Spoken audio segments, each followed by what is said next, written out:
In today's video, I'm sharing my top tips for drawing on toned paper to help you improve as a beginner. Hi, I'm Amy, and if you enjoyed these types of videos, please don't forget to hit that subscribe button and also like this video because it really helps the channel out. But anyway, let's jump into today's video. Let's start by quickly running through all of the materials that I'm using in today's video, and if you want to check anything out, I have listed everything down in the description. The paper I am showcasing today is all by Sharpener, but I'm specifically using their Tone Tan series. I'm also using coloured pencils for today's tutorial because I am showcasing the 5-value scale for how to draw on toned paper, and I will explain this a little bit later on. The sharpener that I'm using is the Swordfish Icon sharpener, and I really like using a helical sharpener because it sharpens your pencils to a much finer point than just a standard sharpener. I'm also using a kneaded eraser to lighten up my sketch and also remove some layers of coloured pencils. And lastly, I am using a colourless blender and a few blending stumps to help blend these colours together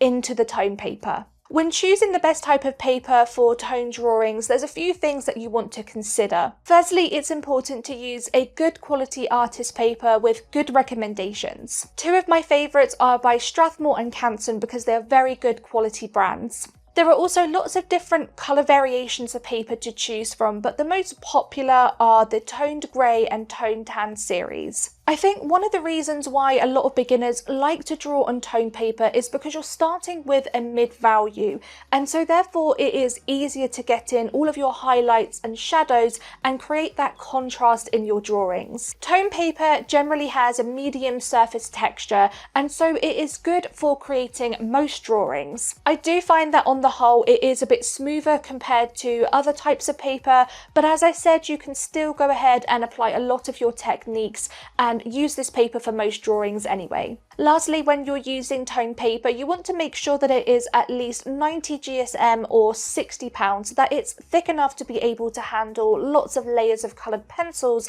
and coloured pencil techniques. You also want to make sure that your toned paper is acid-free. Paper that is acid-free is paper that has been manufactured to have a neutral pH level, and this actually prevents discoloration and yellowing over time. As a beginner, I would also recommend testing lots of different papers first before you go in and create a drawing, because each brand of paper can feel very different. Also, your colours may appear differently on toned paper compared to on white paper, so it's always really important to swatch your colours, test papers, and test your colours as well, just to make sure that you are happy with the result that you're getting. I also find that doing gradient swatches of colour is really helpful as well, because it will give you an idea of how colours will look on toned paper with various amounts of pressure. When choosing a reference photo, I always try and choose a photo that will suit the colour of the paper. So for example, if I am drawing on a grey paper, then I want to be using maybe a black and white photo because it will be much easier to identify all of the tones, values and contrast in my drawing. And if I am drawing on tanned or brown paper, then I'll be using a reference photo with very similar colours to this paper,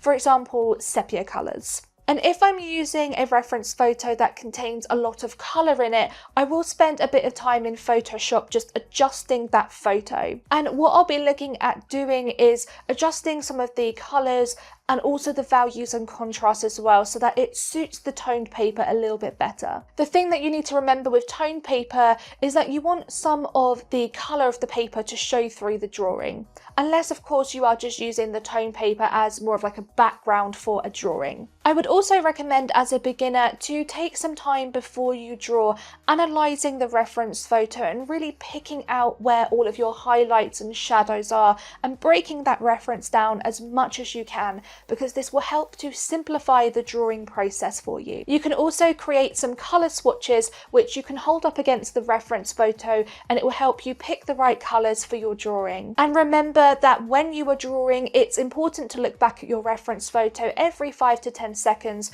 just to make sure that you're not going to start drawing from memory. Creating an accurate outline sketch is very important in a drawing, especially if you are creating realism. If your sketch is inaccurate, then no matter how much time time you spent on all of your coloured pencil techniques, your drawing just won't look right. And so it's very crucial to make sure that you have as accurate of a sketch as possible before you start the drawing process. You can use things like the grid method, but some people might find it a little bit easier to trace, and that is absolutely fine. But the problem is that transferring an image onto toned paper can be a little bit more tricky than transferring an image onto white paper. However, I'm going to teach you a very easy way that you can transfer any image onto toned paper. So what you want to do is print out your reference photo and then turn the reference photo the other way around. Then what you want to do is use either a graphite pencil or something like a white charcoal pencil and start colouring in the back of the reference photo. You want to make sure that you apply an even coverage of the pencil over the reference photo and make sure that you are covering all the areas of the reference photo as well, so that you can create a very accurate and quick transfer. Now, whether you use a graphite pencil or a charcoal pencil on the back of the reference photo depends entirely on the colour of the paper. Now, typically, if it is quite a light tone paper, you can get away with using a graphite pencil to create your outlines. But if your toned paper is quite dark, then you'll be better off using a white pencil. And this is because the white outlines will show up much better than graphite on a darker paper. So once you have sketched over the back of the reference photo, flip it back over and then position it onto your paper. Now you might want to tape it down to your paper either by using magic Scotch tape or washi tape, and this is just to make it a bit more secure as you are sketching over the reference photo. Once you've positioned it onto your paper and it's all secured, you want to carefully take a pencil and start going over the lines of the reference photo, so all of the outlines, for example the facial features, the hair, the headdress and things like that. And what you should find is that as you start going over the reference photo, it will start transferring onto the paper, and you can quickly just double check by lifting up the paper very carefully just to make sure that it is transferring. The other thing I just wanted to mention is that some people do use white chalk for doing this process. The only thing that I do find with chalk is that there's a lot of loose particles that can end up on your paper, and so it can create a bit of a mess. And therefore, I'd say if you're using this technique, then you do need to have an eraser on hand to just wipe away all of those loose particles. So once you have transferred everything from the reference photo onto the paper, you can obviously take up your reference photo and just readjust any lines, darken up any areas that you need to, and tweak that sketch so that it's as accurate as possible. So now that I have run through all the basics for getting started with tone paper, let's take a look at some demonstrations. Firstly, when I'm drawing on toned paper, I use a 5-value scale. The 5-value scale consists of 1, the highlights, 2, light tones, 3, mid-tones, 4, the shadows, and 5, core shadows. By following this 5-value scale, it really helps me to build up a lot of dimension in my drawings, as well as plenty of contrast and values. Now, some people follow a 10-value scale, but I find this a little bit too complicated for beginners, so you should find that a 5-value scale is much more simplified. To demonstrate this scale, I'm using 4 coloured pencils,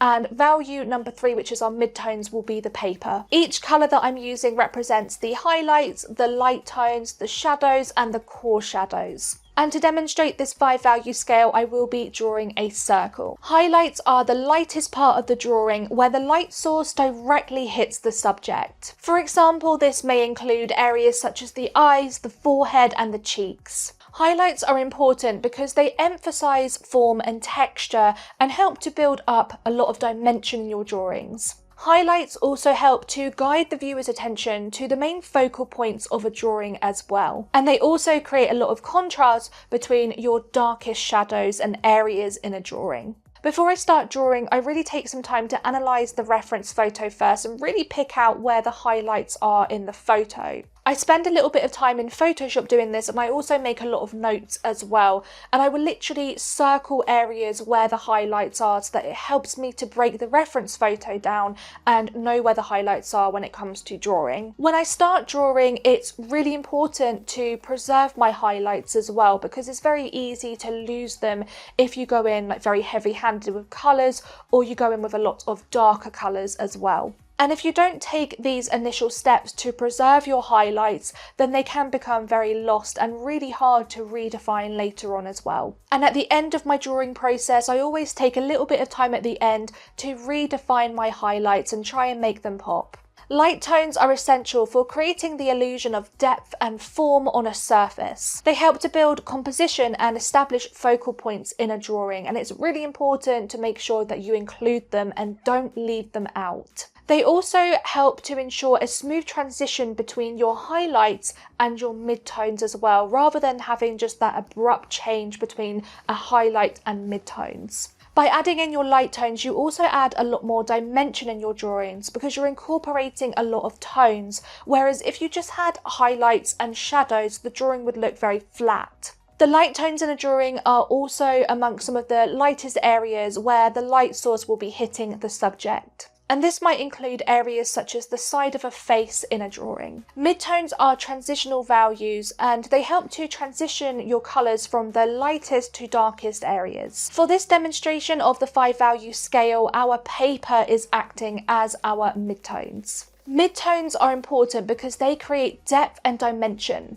And this is because they create a range of tones that reflect how the light interacts with a subject in a 3-dimensional space. Without midtones, your drawing will look very flat and lack that balance that you need between your highlights and shadows. Shadows create intensity, contrast and richness in drawings and are often in the darkest areas of a drawing, for example where the subject is facing away from the light source. For example, with this reference photo, there's a lot of shadows on one side of the woman's face, under her chin and also on her neck as well, because these areas are facing away from the light source. Shadows are created when a light source hits an object and their appearance depends on the direction, intensity and types of light. So when I start a drawing, I always make sure to block in some of my shadows straight away so that I know the areas that they're in and I don't lose these shadows. Because as I said, it's very important to ramp up that contrast and value, especially at the end of a drawing as well. So you want to make sure that you block them in straight away. Shadows are also a bit lighter than core shadows, and so again they act as a transitional colour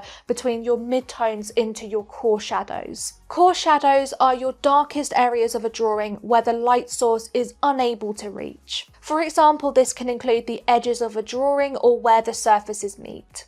And like I do with highlights and shadows, I do spend a little bit of time blocking these core shadows in before I start the drawing process so that I know roughly what area that they are in and I don't lose them later on. Core shadows help to define the volume and form of an object, and the intensity of the shadows can really help to bring a drawing to life. And one thing that I would say to beginners is don't be afraid to really ramp up the contrast in your drawings and darken up those shadows. If your shadows aren't dark enough, then it can actually make your drawing look very unfinished. And so you want to take a little bit of time making sure that your contrast is really there. So now that we have run through the 5-value scale, let's take a look at some other pencil techniques that can really help you with improving your drawings. Firstly, let's focus on pencil pressure. One way that I like to add tone and smooth transitions of colour into a drawing is by varying my pencil pressure on the paper. By switching from a light and heavy pencil pressure,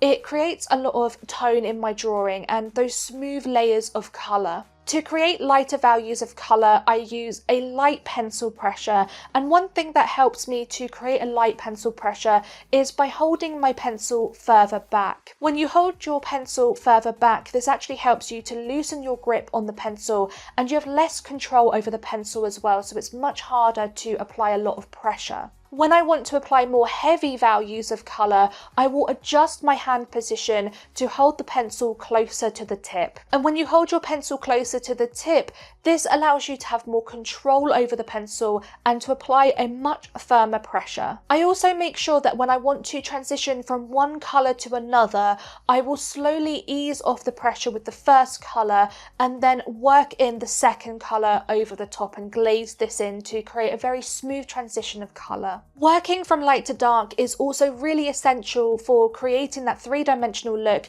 and building up all of your tones and values. One thing that you don't want to do as a beginner is to work from dark to light, because if you do this, then your darkest tones will really overshadow your light tones and you will lose a lot of the values that you need for creating that realistic and finished drawing. So always work from light to dark, work in layers, and really take your time to build up all of your coloured pencil techniques as well. I also make sure that when I am shading or blending, I use circular motions. Circular motions help to create a lot more even coverage and cancel out a lot of stubborn lines in your drawings that you really don't want to be showing through the drawing. So do make sure that you avoid using back and forth motions, which can create a lot of really stubborn lines in your drawings that can be very hard to erase. So now that we have taken a look at the 5 value scale and run through some coloured pencil techniques that can help you improve your drawings, let's take a look at everything together in this drawing demonstration. And for this demonstration, I am drawing a portrait on the Strathmore Tone Tan series. So first of all, as I mentioned earlier on in this video, it's really important to start with an accurate sketch because you want to make sure that you have your proportions as accurately as possible. I start the drawing by working in sections, and I always start by working on areas like the eyes because I find that they are the focal point of a drawing.